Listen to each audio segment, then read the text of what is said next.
Hello, everyone. So I have some more news for you concerning Joe Biden. You may have or may not have heard about it.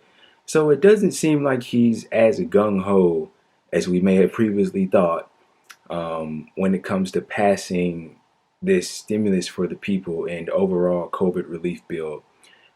So what I want to do really quickly is read for you a small portion of this Washington Post article. I'm starting like halfway down, but regarding the legislation, it says the legislation includes a number of priorities sought by top congressional Democrats, including some of the more liberal members, from increasing the federal minimum wage to $15 an hour to adding billions in funding for childcare.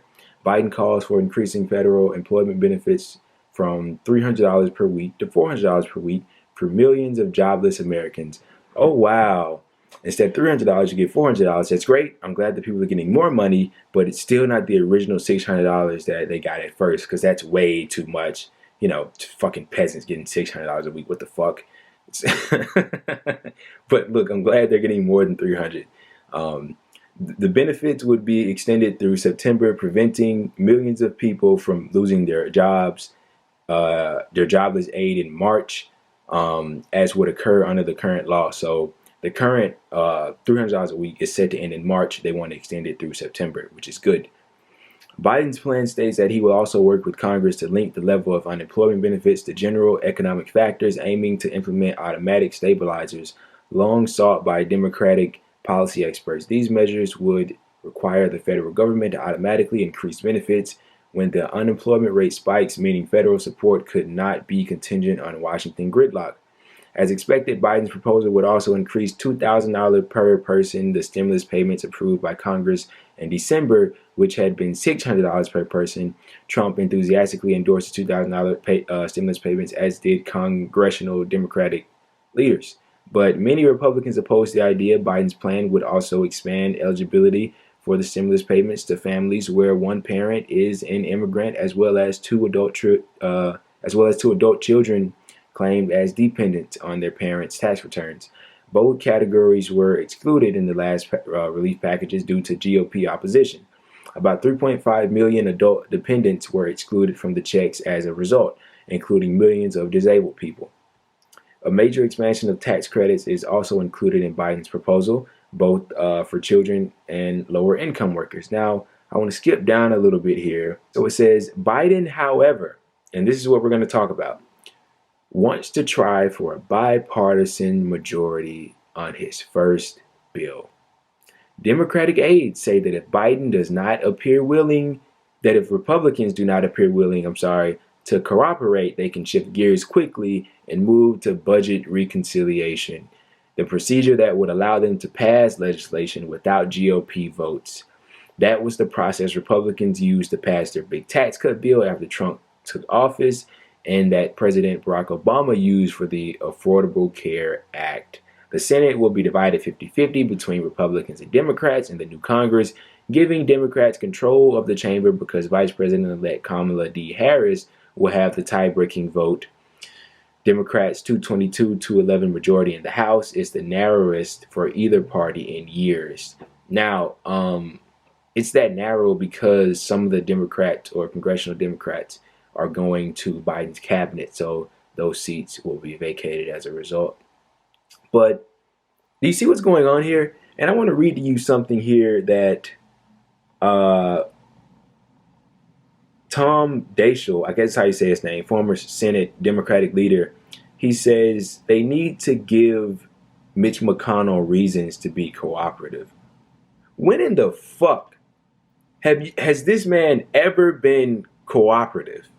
When has he ever wanted to work for anything? Sorry for the interruption, but when has he ever wanted to work for anything that has to do with bettering the current situation of the American people? We haven't seen it yet.